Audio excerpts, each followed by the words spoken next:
The fire had been dying for over an hour before anyone noticed. That was always how it went in Ashvale Keep. Things fell apart slowly, quietly, and no one paid attention until the cold was already inside. I had learned that lesson young, long before I ever wore a maid's apron or tied my pale hair back with a strip of plain linen. I had learned it the way most girls in my position learned most things. By watching, by staying small, by making myself useful enough to be kept, but invisible enough to be forgotten. My name is Kate. And on the night everything changed, I was on my knees beside the great stone hearth in the East Wing corridor, coaxing embers back to life with a brass-handled poker, when I heard the first whisper. Not a voice. Not exactly.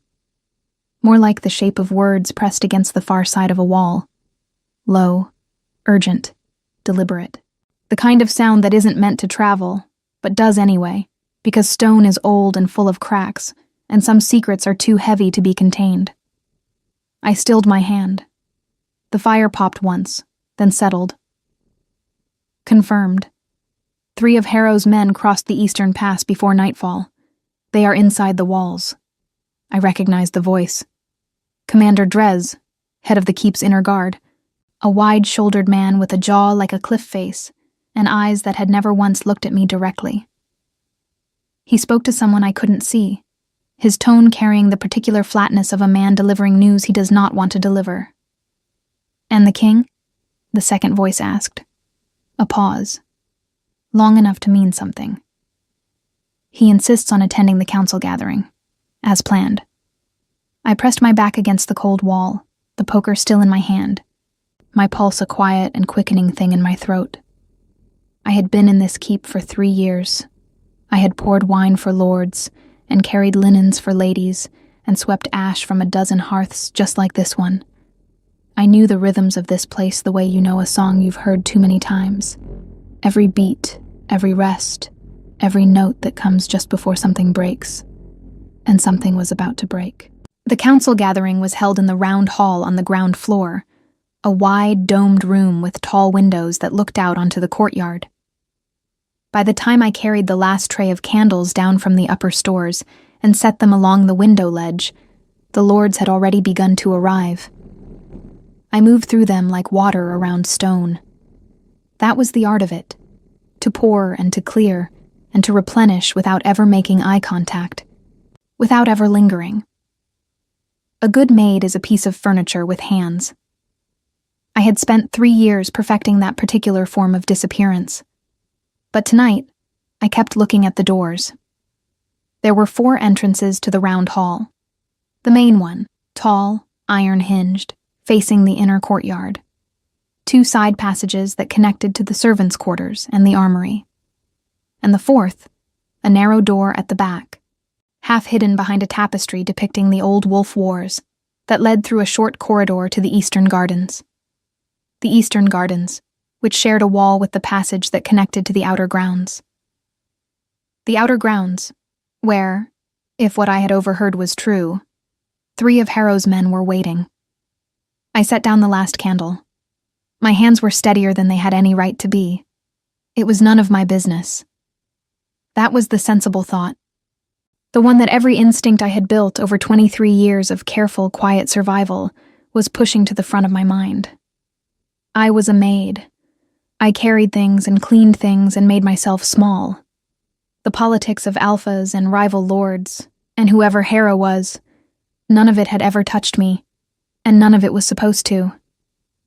But then the doors opened, and King Sebastian walked in. I had seen him before, of course. Everyone in the keep had seen him. But seeing Sebastian Vane from across a crowded hall, and suddenly having him fill your entire field of vision from 12 feet away, were 2 entirely different experiences, and I was not prepared for the second one. He was exactly what the images in the old books described when they talked about alpha bloodlines, the kind of physical presence that didn't need to announce itself, because the room simply rearranged itself around him.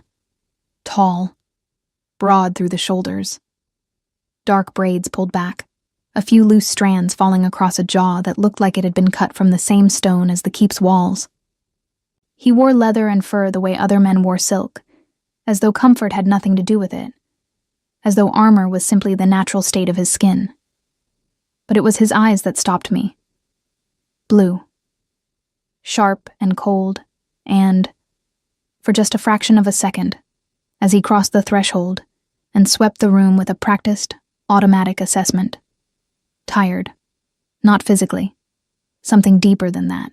The exhaustion of a person who has been standing upright through things that should have broken them and has simply continued standing because there was no other option. I recognized that kind of tired. I wore it myself most days. He didn't look at me. No one ever looked at me. I was a candle on a window ledge. The lords began their greetings. I moved toward the side table to refill the water pitchers, my route taking me past the tapestry that hid the narrow eastern door. And that was when I smelled it. Beneath the beeswax and wood smoke and the lords' heavy colognes, something else, iron-edged and sharp.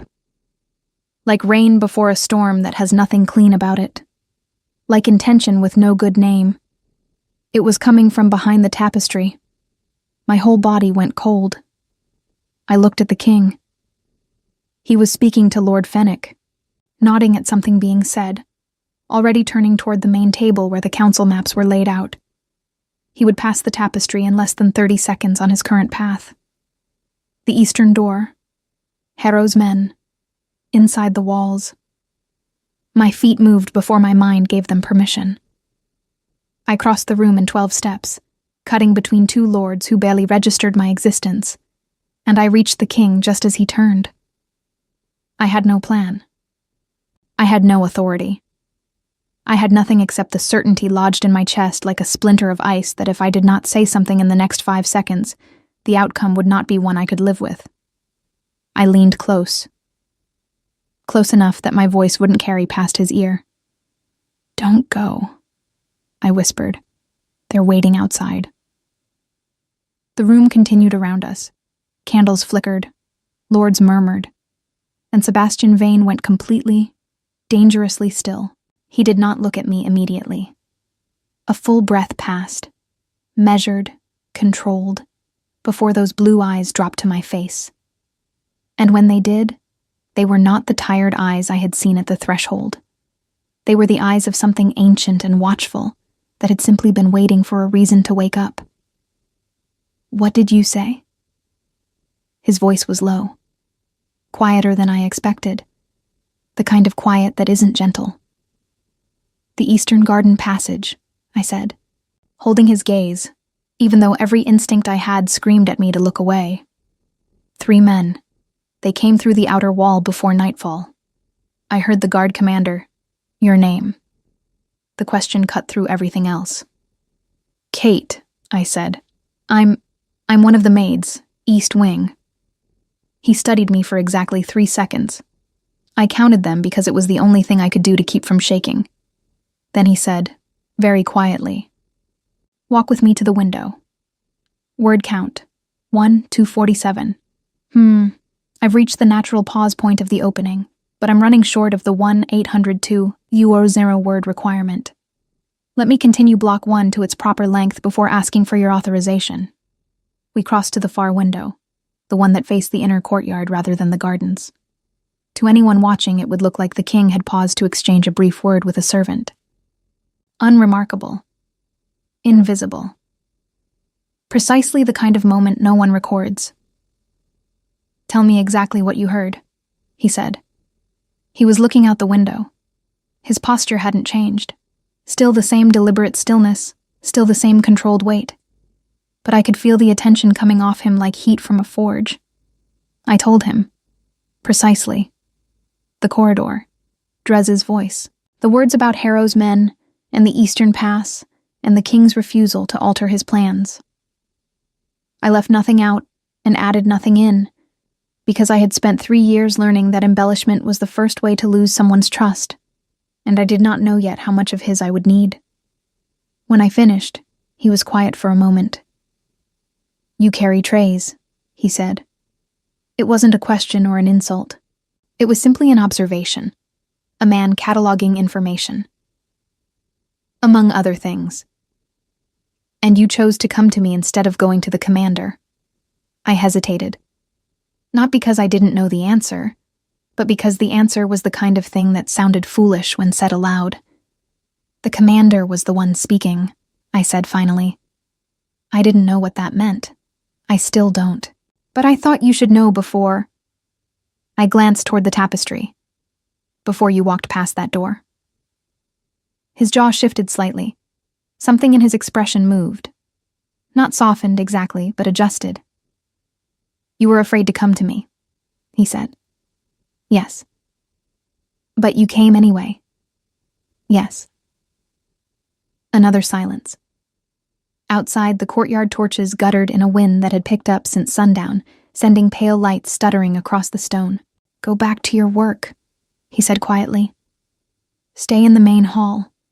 Don't leave through any of the rear passages tonight. He paused. And, Kate, don't speak of this to anyone. He turned away from the window before I could respond, moving back toward the gathered lords with the same unhurried authority he had entered with.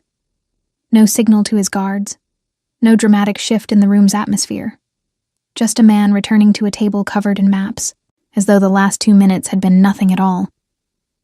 But as I turned back toward the side table and lifted the water pitcher with hands that had finally, just barely, stopped trembling, I saw him tilt his chin almost imperceptibly toward the 2 guards stationed at the north wall.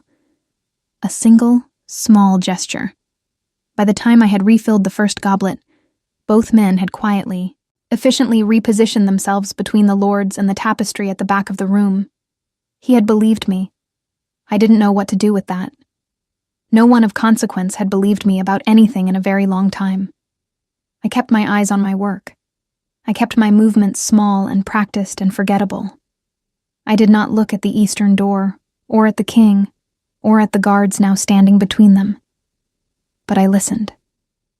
The way I had always listened, carefully, quietly, from the edges of rooms where powerful men forgot I existed, and somewhere in the hour that followed, while the council meeting continued and the candles burned lower and the wind pushed harder against the keep's old stones, I heard the sound that I had been dreading and half expecting, a muffled commotion from the direction of the gardens, quickly and efficiently silenced. No one at the council table reacted. The king did not look up from the map. But when the meeting broke an hour later and the lords filed out through the main doors and I began collecting the spent candle ends from the window ledge, I became aware, without turning around, without any reason I could fully name, that someone had stopped behind me. East Wing, Sebastian Vane said quietly. Not a question this time either. I turned. He was closer than I expected, which startled me more than it should have. Yes, Your Grace. He looked at me the way he had looked at the room when he'd first entered, with that automatic, thorough assessment. But this time it didn't sweep past me. It stopped. You'll be reassigned in the morning, he said, to the inner keep. I stared at him. The word collapsed before I could build anything around it. Why? It was an impertinent question. I knew it the moment it left my mouth. Maids did not ask kings why, but Sebastian Vane didn't seem offended. He seemed, if anything, faintly curious, as though the question itself was an unexpected variable he was quietly calculating. Because, he said simply, you notice things, and the inner keep needs people who notice things. He left before I could respond. The doors closed behind him with a sound like a held breath finally released. I stood alone in the round hall with the guttered candles and the smell of extinguished wicks, and my heart doing something complicated and unsteady in my chest. In the morning I would be reassigned. I didn't know yet what that meant. I didn't know what kind of world I was being pulled into, or whether the instinct that had driven me across that room tonight was wisdom or the most elaborate mistake I had ever made. What I knew, what I felt with the same certainty I had felt standing 12 feet from a man that the room rearranged itself around, was that nothing after this night would look the same as what had come before. I picked up the last candle end, turned off the last lamp, and walked, slowly and deliberately, back toward everything I was about to leave behind. I didn't sleep that night, not for lack of trying. I lay on my narrow cot in the East Wing dormitory, and stared at the ceiling while the wind continued its work against the keep's stones. And I turned the evening over and over in my mind, the way you turn a strange object in your hands, trying to understand what it is before committing to the decision of what to do with it. Around me, the other maid slept. Petra, who snored softly and always smelled of lavender soap. Danny, the youngest of us at 21, who curled into herself like a question mark and made small sounds in her sleep that might have been words in some private dream language. Old Marette, who had been in this keep longer than any of us, and who slept on her back with her arms folded across her chest, like a woman already practicing for something final. I watched the shadows on the ceiling shift with the movement of the torches outside, and I thought about a king who had believed me.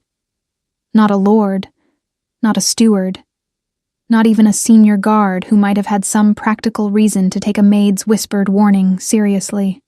The king himself, Sebastian Vane, alpha of the Ashvale bloodline, ruler of 3 territories, and a man whose name was spoken in this, keep with the particular careful weight people reserved for things that could either protect you or destroy you. He had believed me in 4 seconds and acted in 10, and he had done it without making a scene, without drawing attention, without letting anyone in that room know that anything had changed. That was not what I had expected from a man with that kind of power. In my experience, power announced itself. It filled doorways and demanded acknowledgement, and had very little patience for information that arrived from the wrong direction. But Sebastian Vane had listened, and in the morning, I was being reassigned. I pressed my forearm over my eyes and tried, one final time, to sleep. The reassignment came before breakfast. A woman I had never seen before appeared at the dormitory door at first light. Tall, composed, with silver-streaked dark hair pinned severely back, and the kind of posture that suggested she had never once in her life slouched against anything. She introduced herself as Sina, head of the Inner Keep staff, and she looked at me the way a craftsperson looks at a tool they've been handed and aren't yet sure they trust. "You're Kate," she said. "Yes. Come with me." No explanation, no preamble. I dressed quickly and followed her out of the East Wing, and through a series of corridors I had only passed through once or twice in 3 years. Wider, better lit, the stone floors covered with long woven runners in deep burgundy and gray. The walls here held fewer torches and more windows, and the light that came through them in the early morning was pale and clean and made everything look like the quiet before something begins. Sina spoke as she walked, and she walked fast. The Inner Keep operates under different rules than the outer staff. You will not discuss what you see or hear within these walls. You will not speak to the king unless he addresses you first. You will not enter his study, his private hall, or the war room without explicit instruction. You will arrive before the first bell and remain until your duties are complete, which is not the same as remaining until a certain hour. Do you understand? "Yes," I said. "Your primary assignment will be the king's corridor, the outer hall, the antechamber, the library adjoining his study. You will maintain those spaces. You will learn who is permitted through those doors and who is not. If you observe anything that concerns you..." She paused here, briefly, as though choosing the next words with some care. "You bring it to me, directly. No one else." I noticed she did not say if anything concerns you, come to me first, before the king. She said to me, directly, no one else. It was a small distinction, but I had spent enough years in rooms where distinctions were small and consequences were large to recognize when the difference mattered. "Understood," I said. She stopped in front of a door, solid dark wood, iron handle, a small carved mark above the frame that I didn't recognize. "One more thing," Sina said. She turned to face me fully for the first time since we'd left the dormitory, and her expression was not unkind, but it was entirely serious. "Whatever happened last night that brought you to the king's attention, be careful with it. Men of his position do not forget what they owe, and they do not forget who made them owe it. That cuts in more than one direction." She held my gaze long enough for the weight of it to settle. Do your work well, and keep your head down. That is all I ask." Then she opened the door, and I stepped into the rest of my life. The inner keep was a different country. That was the only way I could think to describe it. The same stone, the same cold mornings, the same smell of wood smoke and old leather that permeated every corner of Asheville. But the atmosphere was different in the way that a forest is different from its edge. You could feel yourself going deeper, feel the air change, feel the particular quality of silence that meant things were happening here that were too significant to make noise. The king's corridor was long and ended in a set of double doors that were never fully closed. Through the gap, I could hear, on my first morning, the low sound of voices, not arguing, but carrying the weight of things being decided. Maps rustled. Something heavy was set down on a hard surface. I did not approach. I began at the far end of the corridor, where a series of tall windows needed their sills cleared of the previous night's ash from the wall torches, and I worked my way slowly inward with my cloth and my small brush and my careful, quiet hands. I met the others assigned to this section that first morning. Rowan, a young man of perhaps 25 with a scar along his left forearm, and the deliberate movements of someone who had learned caution the hard way. He carried linens and firewood and said very little, but he nodded at me when Sina introduced us, and the nod was genuine, not the polite dismissal I'd received from half the outer staff when I was new. Genuine acknowledgement. I see you. We're both here. There was also Bryn, older than me by maybe a decade, with warm brown skin and close-cropped hair, and a habit of humming under her breath while she worked, so quietly you could only hear it if you were nearby and paying attention. She was assigned to the antechamber and the adjoining library, and she had the particular competence of someone who had been doing an important job long enough to make it look effortless. "Your East Wing," she said to me, not looking up from the shelf of oil lamps she was trimming. "Was?" I said. She made a small sound that wasn't quite a laugh. "Sina doesn't pull from the outer staff without reason. What did you do?" I kept my voice easy. "My job." Bryn glanced up then, and something in her face shifted. Some small calculation running behind her eyes. "Good answer," she said, and went back to her lamps. 3 days passed.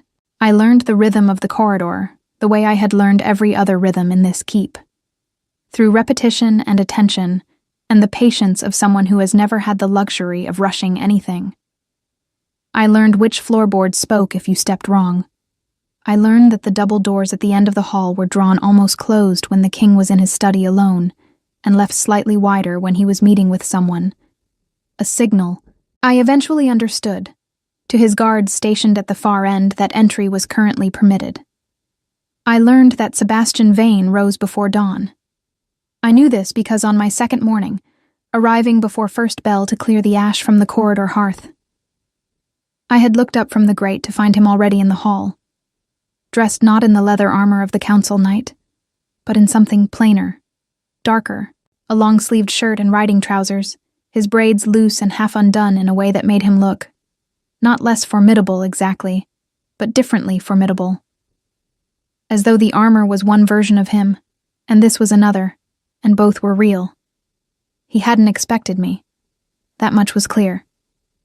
He stopped when he saw me, not with alarm, but with a slight recalibration, the way you adjust your step when the ground is different than you anticipated. I rose immediately, stepping back from the hearth.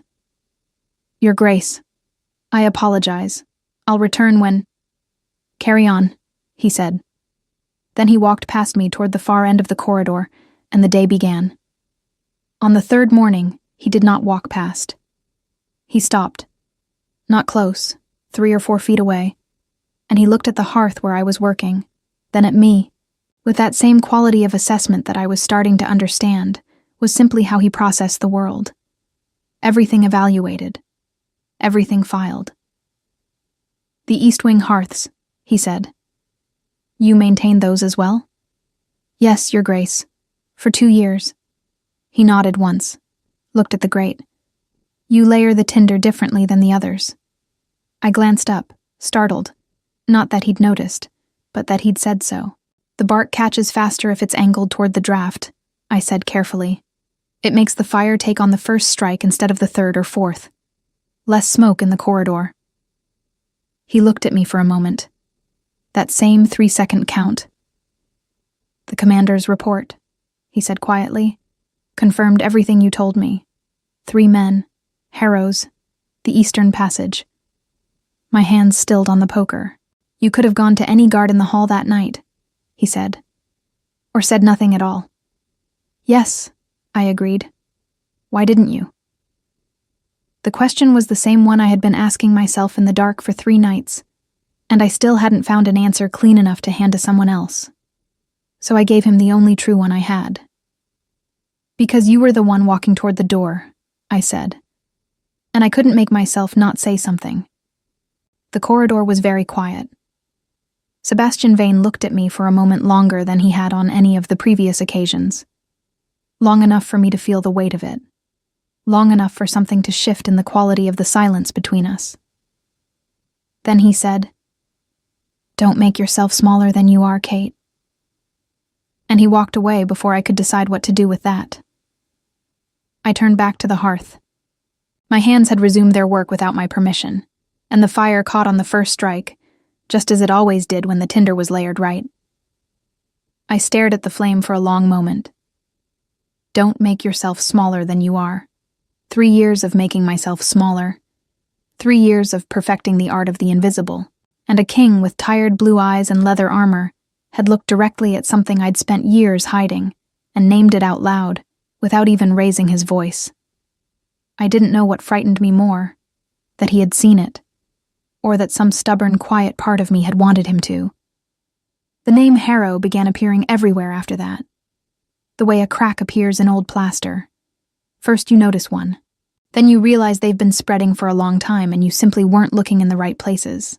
I heard it in the corridor when lords passed through on their way to the king's study, their voices dropping half a register when they reached that particular word, as though saying it too clearly might cause something to arrive. I heard it from Rowan, who mentioned it once while stacking firewood near the antechamber. A short, careful sentence that he clearly regretted the moment it left his mouth. Because he set down the last log, straightened up, and looked at me with an expression that said, "Forget I said that," without saying anything at all. And I heard it from Bryn, on the 5th morning, when she and I were alone in the library adjoining the king's study, she trimming lampwicks and me organizing the map scrolls that had been left in disorder after what sounded like it had been a very long and very tense meeting the night before. "Harrow isn't a lord," Bryn said. She didn't look at me. She said it the way she said most things, quietly, matter-of-factly, as though she was commenting on the weather rather than telling me something that felt dangerous to know. "He's an alpha. Different territory. 3 packs, maybe 4 now if the Eastern rumors are accurate. He's been testing borders for 2 years. I kept my hands moving on the scrolls. And the men in the garden? Scouts, or worse than scouts." She set down a lamp. "The point is, whoever sent them knew the layout of the keep well enough to move through the outer grounds in the dark without torches." She finally looked at me, and her expression was steady and serious in a way that made her look older than she usually did. That means someone from inside helped them. Someone who knew the passages. The silence that followed had a particular texture, dense and careful, and full of everything neither of us was saying out loud. Someone on the inside. Which meant the danger wasn't just at the eastern garden door. It was somewhere already within these walls. Wearing a familiar face, carrying out ordinary tasks, perhaps standing in an ordinary corridor with ordinary hands. I thought about Sina's words on my first morning. "Whatever happened last night that brought you to the king's attention, be careful with it." And then, that cuts in more than one direction. I had taken it as a warning about the king, about proximity to power and what it costs. But perhaps Sina had meant something else entirely. Perhaps she had meant, you stopped something, and someone knows it, and that someone is still here. I rolled the last scroll carefully, set it in its place on the shelf. "You've been in the inner keep a long time," I said to Bryn. 7 years. Have you ever seen anything like this before? She considered the question with the respect it deserved. Actually considered it, rather than deflecting. The pressure from outside, yes. Harrow isn't the first alpha to push at these walls, but the inside piece. She shook her head once. That's new. And that's the part that worries me. She picked up her lamp kit and moved toward the door, pausing with her hand on the frame. Do your work, Kate, she said, not unkindly. The same advice Sina had given me, but it sounded different coming from Bryn. Less like caution and more like a form of solidarity.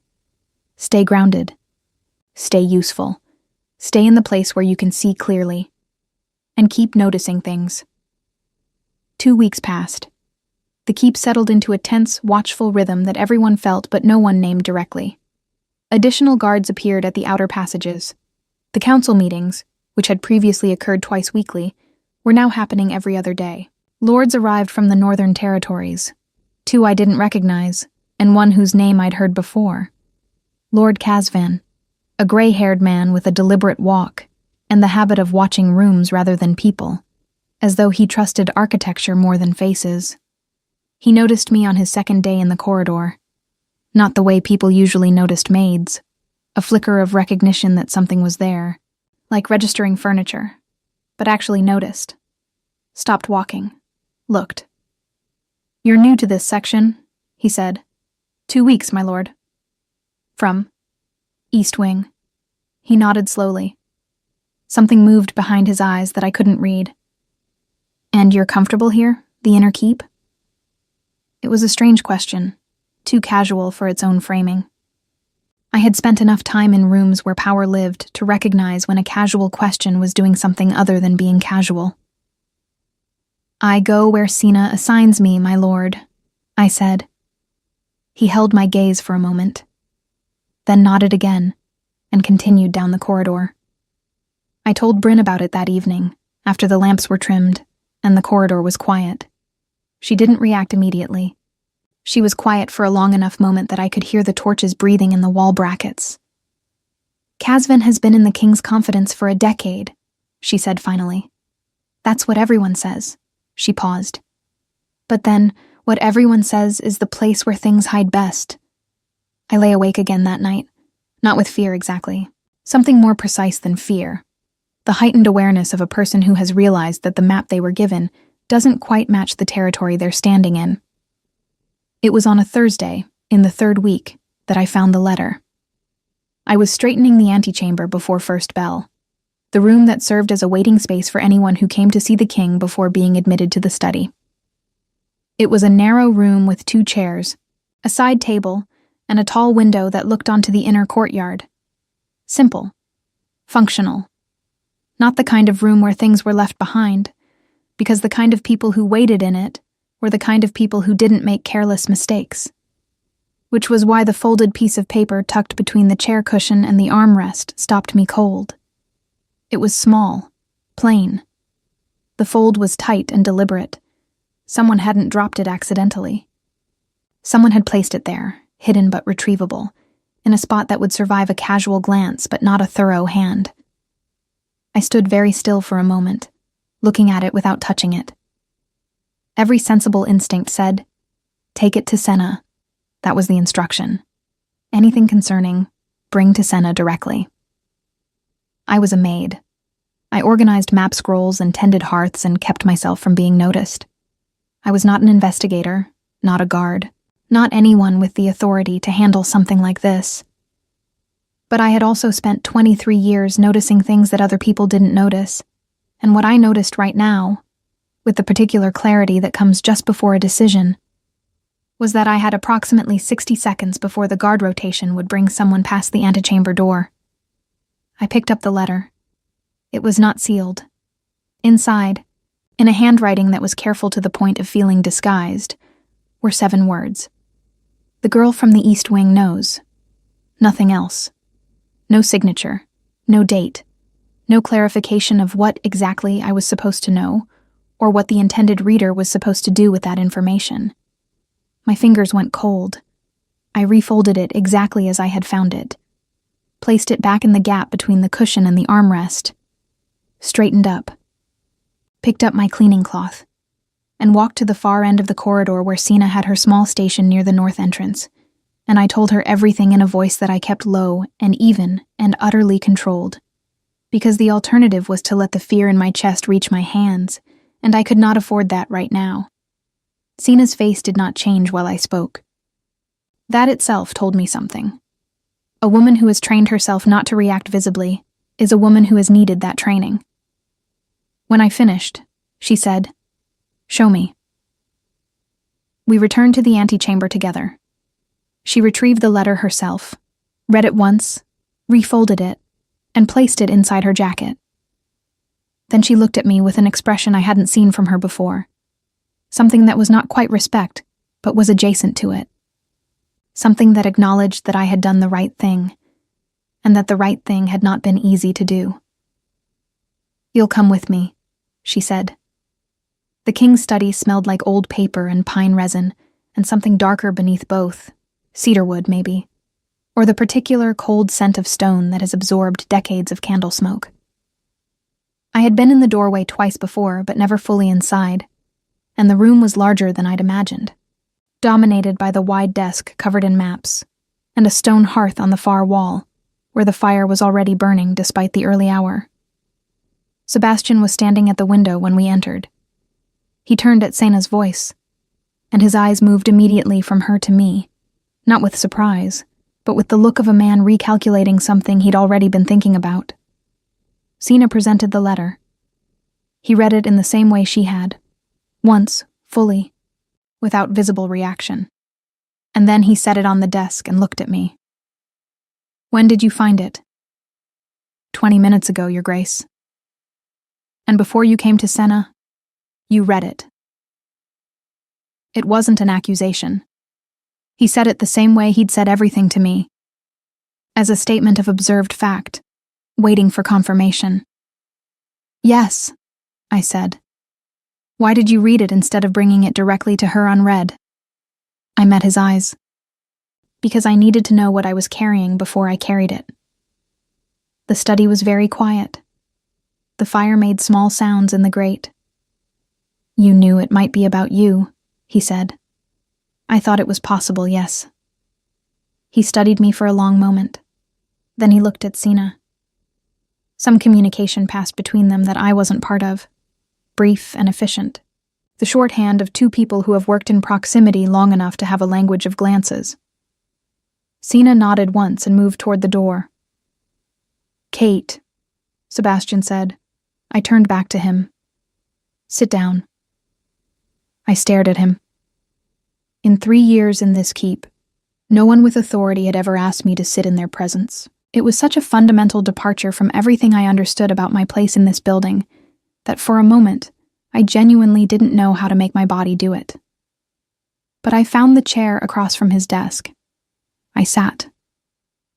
And Sebastian Vane, Alpha King of Asheville, pulled his own chair around to the same side of the desk and sat 3 feet away from me, as though the difference in our positions was simply not a factor he was currently interested in, and said quietly and directly, "Tell me everything you've noticed since you arrived in this corridor. Everything. Starting from the first morning." Outside, the pale morning light was strengthening against the window glass. The fire burned steadily in the grate. Somewhere in the walls of this old keep, something was waiting, watching, wearing a familiar face. And I opened my mouth, and I began to talk. I talked for a long time. Longer than I expected, which surprised me. Not because I didn't have things to say, but because I had spent so many years training myself not to say them. The habit of silence runs deep when you've built it carefully, stone by stone, the way you build a wall against something that once hurt you. You stop noticing the wall after a while. You just notice that you never say certain things, never cross certain lines, never let the full shape of what you've observed reach the outside of your mouth. But Sebastian listened the way very few people ever listen, without interrupting, without steering, without the subtle, impatient shifts that tell you someone is simply waiting for you to finish so they can say what they already decided. He listened with his elbows on his knees and his eyes on my face. And when I paused to choose a word or organize a thought, he waited, fully, without filling the silence. I told him about Lord Casvan's question in the corridor, about the way he had looked at me, not the look of a man making polite conversation, but the look of a man taking inventory. I told him about the map scrolls in the library, which I had reorganized after that long council meeting, and how 2 of them, the ones detailing the Eastern Pass approaches, had been rolled against their natural grain, as though someone had unrolled them, studied them, and re-rolled them in a hurry. I told him about the 3rd morning, when I had arrived early and found the antechamber chair moved 3 inches from its usual position, and the faint impression in the dust along the window ledge that suggested someone had stood there recently, looking down into the inner courtyard at an angle you couldn't get from the doorway. Small things. The kinds of things that meant nothing individually and everything together. When I finished, the fire had burned lower, and the morning light against the windows had shifted from pale to gold. Sebastian was quiet for a moment. Then he said, "How long have you been doing this?" "Doing what, Your Grace?" "Cataloging," he said. "Noticing, building a picture from pieces." I thought about it honestly. As long as I can remember. I grew up in a house where what wasn't said was usually more important than what was. You learn to read the gaps. Something moved in his expression. Not pity. I would have flinched from pity. Something more like recognition. The particular resonance of a person who has heard a truth that also belongs to them. "The scrolls," he said, returning to the practical. "You're certain about the grain." "I've handled those scrolls every morning for 3 weeks, yes." He nodded, stood, moved to the window and stood with his back to me for a moment, looking down at the courtyard below. At the same angle, I realized, that the person who had stood at the antechamber window would have had. "Casvan," he said. Not a question. "I don't know," I said carefully. "I only know what I observed. The interpretation is mine to make," he finished. He turned from the window. "Yes, I know." He looked at me with something new in his expression. Something that hadn't been there in our corridor conversations. That hadn't even been there when he told me not to make myself smaller. It was the look of a man who has spent a long time trusting very few people, and has just, reluctantly and against his better judgment, added one more to the list. "You're careful with your conclusions. I've learned what happens when people aren't." He studied me. What happened? It was a direct question. The kind that expected a direct answer, not deflection. I looked at the floor for a moment, an old reflex. And then I made myself look back up, because I had just told this man everything I had noticed in 3 weeks, and it seemed absurd now to protect the one piece of information that explained why I noticed it. "I grew up in the Edgefields," I said. "Outer territory. My father was a steward for a minor lord named Pelton." I kept my voice even. "When I was 17, I noticed something I shouldn't have, a discrepancy in the accounts. Money moved where it shouldn't have been moving. I told my father, who told Pelton's chief aide, who told Pelton." I paused. "Pelton had my father dismissed within a week, claimed mismanagement. We lost the house." I looked at the fire. The discrepancy I noticed was because Pelton was diverting funds to Harrow's territory. I didn't know that then. I was 17 and I just thought the numbers were wrong. And the silence that followed had weight and texture, and the particular quality of a man putting several things together at once. "Harrow," Sebastian said quietly. "I didn't make that connection until I came here," I said. "Until I started hearing the name." He was very still.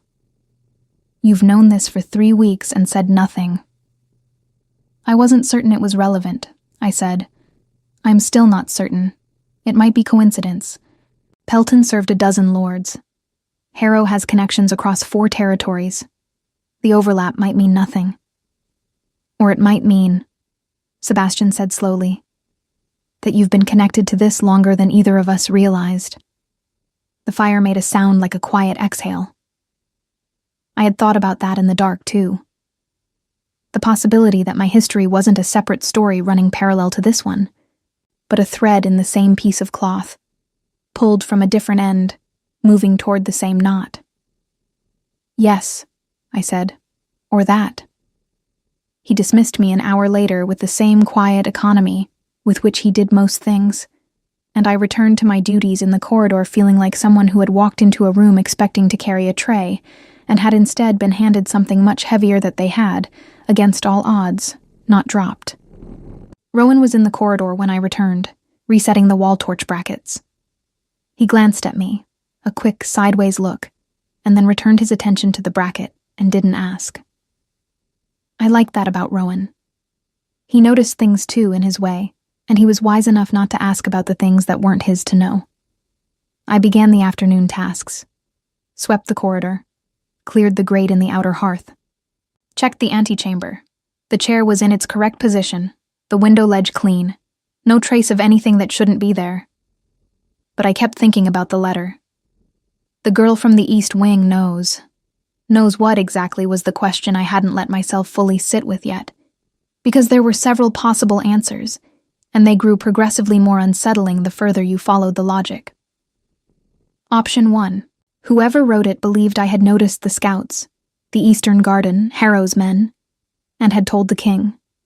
Which was true. Option 2. Whoever wrote it knew about my history with Pelton and the connection to Harrow's territory. Which would mean they knew more about me than I had told anyone in this keep. Option 3. And this was the one that made the cold settle between my shoulder blades. Whoever wrote it was inside the inner keep. Inside the corridor. Close enough to know I had been moved here. Close enough to know where I had come from. Close enough to place a letter in an antechamber chair and walk away unremarked. The letter hadn't been addressed to anyone. It was a communication between two people who didn't need to write names because they already knew who they were. A note passed between conspirators, dropped in a location one of them knew would be checked. Which meant the antechamber itself was a dead drop. A meeting point. A place being used, right in the middle of the king's corridor, by someone who belonged here. I took that thought, and I set it somewhere very careful in my mind, and I went back to work.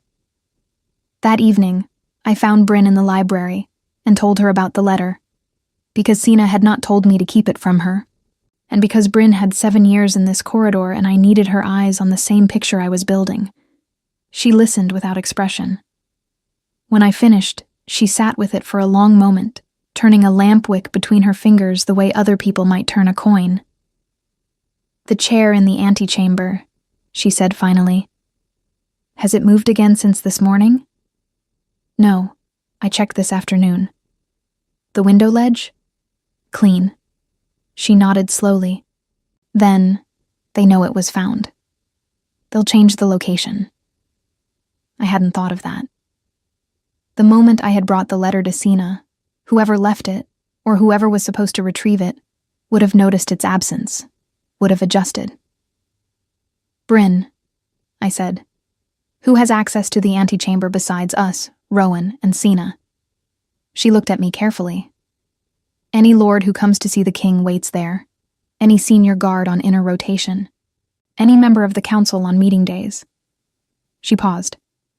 And Kazvan, who has, as of this week, taken the habit of arriving early for his meetings and waiting alone. We looked at each other across the quiet library. I'm not accusing anyone, I said. No, Bryn agreed. You're noticing. She set the lampwick down. There's a difference, but right now they feel the same. 2 nights later, I was still in the corridor after the last bell. I had stayed late to rehang a torch bracket that Rowan had flagged as loose, when I heard footsteps coming from the direction of the study. Not the king's step, which I had learned to recognize, deliberate even, with a particular weight that came from someone who moved through space as though they owned it, because they did. These steps were lighter, careful. the kind of steps that are trying not to be heard. I stepped back against the wall beside the hearth and let the shadow take me. Lord Casvan emerged from the antechamber doorway. He was alone. No aide, no guard escort, which was unusual for a man of his rank moving through the inner keep after dark. He moved toward the corridor's north exit, with the particular efficiency of someone who knows exactly where they're going and has no interest in being seen getting there. He passed within 6 feet of me without looking, without knowing. I waited until his steps had faded completely. Then I went to the antechamber. The chair had been moved again, 3 inches, same as before.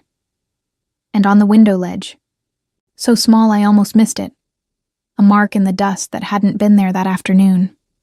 A circle, deliberate, made by the tip of a finger. A signal.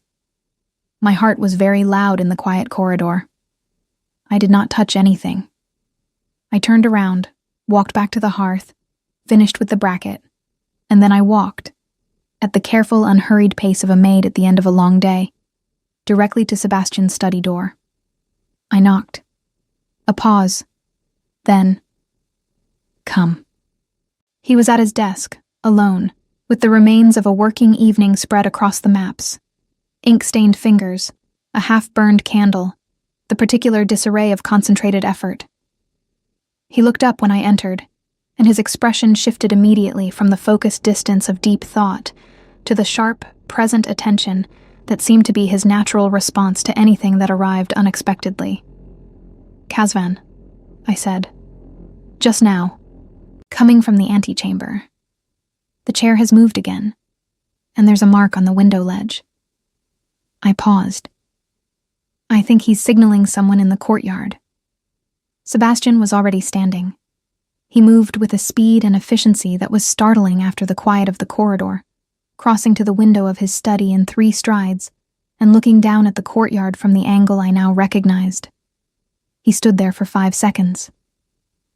10. Then he turned around, and his expression had settled into something I hadn't seen on him before. Not anger, not the cold calculation of the council room, but something harder and more personal. The look of a man who has just confirmed something he had hoped wouldn't be confirmed. "How long?" I asked, because the question was already in the room between us. He looked at me, and for the first time since I had known him, since that first night in the round hall when I had leaned close and whispered my warning, Sebastian Vane looked for just a moment like the tired man I had glimpsed in the doorway. Not the king, just the man, carrying something very heavy for a very long time. "Long enough," he said quietly, "that it should have been caught before now." The courtyard below was dark and still. Whatever signal had been sent or received was already gone, absorbed into the cold night air like breath. "What do you need from me?" I asked. He looked at me for a long moment. The candle on his desk threw soft, unsteady light across the maps, across the stone walls, across the face of a man making a decision. "Stay close," he said, "to this corridor, to what you notice." A pause. To me, the last 2 words were quiet enough that they might have been swallowed by the room. But the room was very still, and I heard them clearly, and they landed somewhere deeper than I was prepared for. I nodded once, held his gaze. "Good night, Your Grace," I said. And I walked back to the corridor, and the keep settled around me like a held breath, full of everything that was still coming. The arrest happened on a Friday morning, quiet as snow. I wasn't supposed to witness it. I was in the library when it began, reorganizing the Eastern Pass scrolls that had become, over the past week, a kind of private record for me, a way of tracking what had shifted and what had stayed the same. Bryn was at the lamp table. Rowan had just left with a stack of linens. The morning was gray and still, the kind of stillness that settles over a place when something is about to change its shape forever. Then came the sound of boots, too many, too coordinated, moving through the corridor with the particular rhythm of people who have been given a precise instruction and are carrying it out. Bryn and I looked at each other across the library. Neither of us moved. Through the gap in the library door, I could see a portion of the antechamber, and through the antechamber's open door, a piece of the corridor beyond. Enough to see Lord Casvan brought to a stop by 4 of the king's inner guard, his silver-streaked composure finally, visibly cracked. Not into panic, but into the particular brittle stillness of a man who has been outmaneuvered and knows it and is still calculating, even now, whether there is a move remaining. There wasn't. Sebastian stood at the far end of the corridor. Not in armor this time. Plain dark clothing, the braids pulled back, his arms at his sides. He looked at Casvan the way you look at something you once trusted and have since had cause to understand completely differently. And the weight of that look, quiet, final, without performance, said more than any formal accusation could have. Commander Drez was there too, which answered one of the questions I had been carrying for weeks. Drez had been the voice in the corridor that first night, the one speaking about Harrow's men. He stood now 2 steps behind the king, and his presence on the right side of this moment told me that whatever Sina and Sebastian had been building, in the days since I found the letter, they had built it carefully, testing every stone before trusting any weight to it. Casvan was escorted out through the north passage without a word spoken above a murmur. The entire thing took less than 4 minutes. Then the corridor was quiet again. I released a breath I hadn't known I was holding. Bryn set down her lamp wick. Her hands, I noticed, were perfectly steady. 7 years, she said softly, to no one in particular. And I never saw it. You weren't meant to, I said. She looked at me. Something moved in her expression. Grief, maybe. Or the specific exhaustion of realizing that the map you trusted had a hidden country on it the whole time. Then she straightened her spine and picked up the next wick and went back to work, because that was what Bryn did. That was what all of us did. The work continued, because the work was the thing that held the shape of the day when everything else was shifting. Sebastian found me that afternoon in the library. He came alone. No Sina, no guard, no formal summons. He simply appeared in the doorway the way he had appeared in the corridor on those early mornings. And for a moment, he just stood there, taking in the room. The organized scrolls, the trimmed lamps, the late afternoon light falling through the tall window onto the old wooden floor. Casvan had been feeding information to Harrow for 14 months, he said. He leaned against the doorframe, arms crossed, in the particular posture of a man who is talking to someone he doesn't feel the need to perform for. Meeting locations, council decisions, the layout of the inner passages. A pause. And the names of everyone assigned to the inner keep, which is how Harrow knew to send men through the eastern garden on a night when the council was gathered, and my attention would be divided. I set down the scroll I was holding. They were hoping for chaos, I said. Something to happen during the meeting that couldn't be easily traced back. Yes. His jaw tightened slightly. If it had worked, the story would have been a tragic accident during a border dispute. Harrow would have expressed condolences from a safe distance and stepped into the resulting power gap within a week. The afternoon light shifted. Outside, a wind moved through the courtyard, rattling the old window glass in its frame. The note in the antechamber, I said. Casvan left it for someone on the outer guard, a rotation he had influenced. I looked up at him. He was warning them about me. Yes. Sebastian's eyes were steady on mine. When you came forward the night of the council gathering, it disrupted a plan that had been in motion for months. Casvan needed to tell Harrow's man that the plan was compromised without being seen doing it directly. The antechamber was the channel they had been using.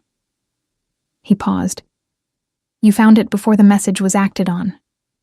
I thought about the 17-year-old girl who had noticed wrong numbers in an account ledger and told her father, and had never fully understood what she had stumbled into until now, standing in a library in a king's corridor 14 years later. Pelton, I said. Sebastian nodded slowly. Casvan and Pelton operated in the same network. Different functions, same source. We've known about Pelton for 2 years. He was one of the threads that led us toward Casvan eventually. He held my gaze. What happened to your father and you? It wasn't incidental. You were made into a warning. What happens to people who notice? The room was very quiet. I had spent 14 years believing that what happened to my family was the consequence of being in the wrong place, seeing the wrong thing, not being significant enough to be protected. I had built my entire way of moving through the world on the foundation of that belief. Stay small. Stay quiet. Stay invisible. Because visibility is what cost you everything. And now, here was the truth of it. I had been right to notice. The noticing had been correct. The numbers had been wrong. The only failure was that I had been 17 and alone, and surrounded by people who served the same network that wanted me silent. Something shifted in my chest. Not loudly. Not with the dramatic crack of something breaking. More like the quiet release of a door that has been held shut against a weight for a very long time, and the weight has finally been removed. Your father, Sebastian said quietly. Do you know where he is now? I swallowed. The Edgefields. He took work with a mill after we lost the house. He's all right. He writes when the road carriers pass through. Sebastian nodded once. I'll have Pelton's case formally reviewed. The dismissal was fraudulent. There may be restitution owed. He said it the way he said most things, directly, without flourish, as though it was simply the correct thing to do, and therefore required no performance around it. I looked at him for a long moment. You don't have to do that. I know, he said simply. 3 days later, Sina called me to her station near the north entrance and told me, with her characteristic economy of expression, that my position in the inner keep was being made permanent, not as a maid. The title she used was corridor steward, a role that had apparently existed before but had been empty for 2 years, and which involved, as best as I could understand it, being exactly what I had been for the past several weeks, without the official weight of it. You'll report to me, Sina said, and occasionally directly to the king. You'll have access to the library, the antechamber, and the outer study. Your observations are to be documented. I'll show you the format. And you'll train with Drez's inner unit once a week, because knowing how to notice things is more useful when you also know what people look like right before they act on them. I stared at her. The corner of Sina's mouth moved. Not quite a smile, but the closest thing I had seen from her. You have questions. Several, I admitted. Save them. You'll learn faster by doing. She handed me a small plain notebook, the kind used for records. Start today. Everything in the corridor. Everything you notice. Date and time. She turned back to her desk. And Kate, the title doesn't change the work. It just means you stop pretending that the work is less than what it is. I held the notebook. It was lighter than it should have felt, for something that was about to contain so much. The weeks that followed had a different quality than anything I had known before in this keep. Bryn and I worked alongside each other with a new ease, two people who had been through something together and come out the other side still standing, which is its own kind of bond. Rowan continued his careful, quiet competence, and I learned eventually that the scar on his forearm was from an incident in his previous pack territory, and that he had come to Asheville Keep for the same reason many people came to places like this, because it was somewhere that held.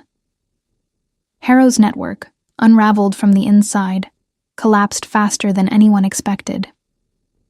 Without Casvan's intelligence stream, and with 3 of his scouts in the Keep's custody, Harrow lost the ability to move in the dark. Within 2 months, his challenge to the border territories had dissolved into a formal dispute, the kind handled through council channels, through documentation and old agreements, rather than through men moving through garden passages in the dark. The eastern pass stayed open. The winter came and passed. My father received a letter from the Keep's official seal and wrote back to me in the shaking hand I had known all my life, asking 3 times if I was certain, and whether I was safe, and whether the people I was working for were good people. I wrote back and told him yes, and I am still learning the answer to that last one, but I believe so. On a morning in early spring, I was in the library when Sebastian came in and sat, without ceremony, in the chair across from the reading table, where I was documenting the week's observations in my notebook. He had a report in his hand that he set on the table between us. A formal summary of the Casvan proceedings, the Harrow withdrawal, the border confirmation. He slid it toward me. "I wanted you to see the full account," he said, "since you're the beginning of it." I looked at the document, at the dates, the names, the careful official language that turned the last 4 months of my life into recorded history. "I'm a footnote," I said. "You're the reason there's a document at all," he said. I looked up at him. The morning light was coming through the library window at a low angle, the way spring light does, warm but not yet committed, still carrying the memory of winter in it. It caught the edge of his face and made him look, for a moment, less like a king and more like simply a person sitting across a table from another person. "Kate," he said. And then he stopped, which was unusual. Sebastian Vane was not a man who started sentences and left them unfinished. I waited. "The work you do here," he said finally, carefully. "The noticing, the documenting, the willingness to cross a room and say something when everything in you says to stay quiet." He held my gaze. "It matters. What you carry, that particular way of seeing, it matters to this place." A pause, shorter than the others. "It matters to me." The library was very still. The report lay between us on the table. Outside, the courtyard was beginning to fill with the sounds of a spring morning. Birds, and the distant voice of someone calling across the grounds, and the particular breathing quality of a world waking up. I had spent 23 years making myself small enough to be kept.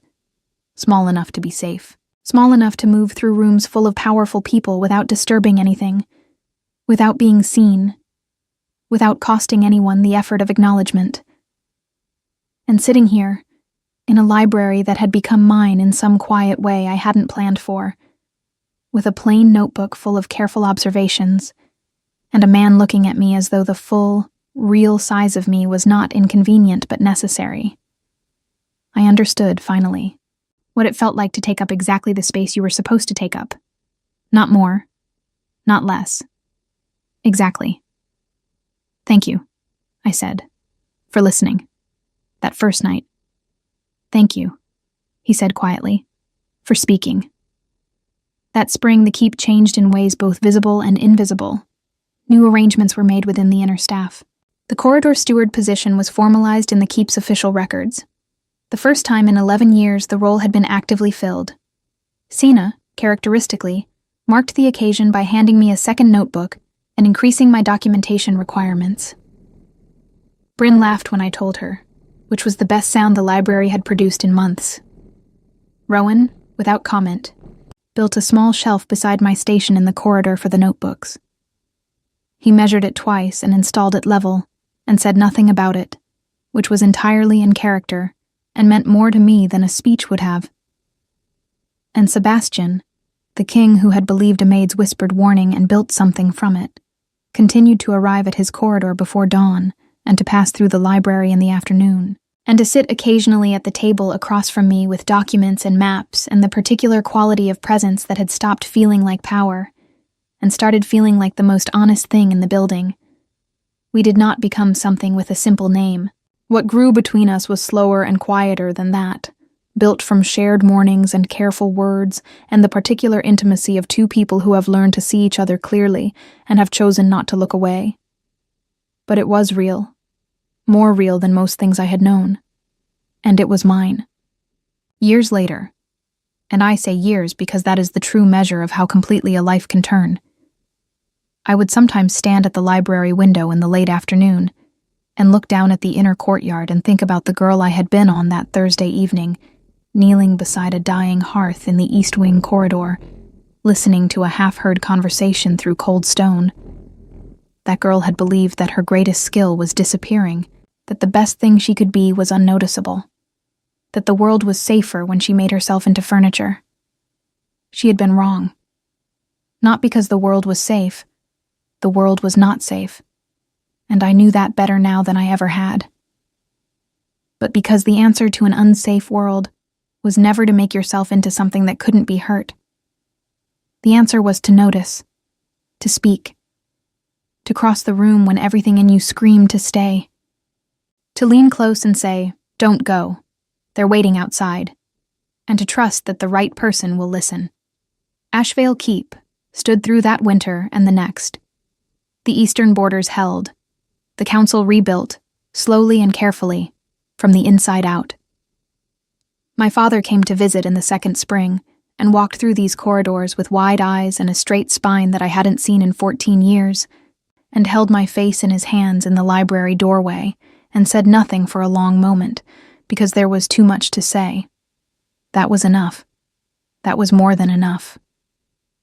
The fire in the corridor hearth burned steadily, the way it always did when the tinder was laid right. The notebooks filled. The spring light came through the old windows and made everything look like the quiet after something has finally, permanently resolved itself. I was still here. I was still noticing. And for the first time in my life, fully, without apology, without the habit of smallness pulling at me from somewhere old and afraid, I was glad to be exactly where I was. Some stories begin with a warning whispered in the dark. This one ended with a woman who finally understood that her voice had never been the problem. It had always been the answer.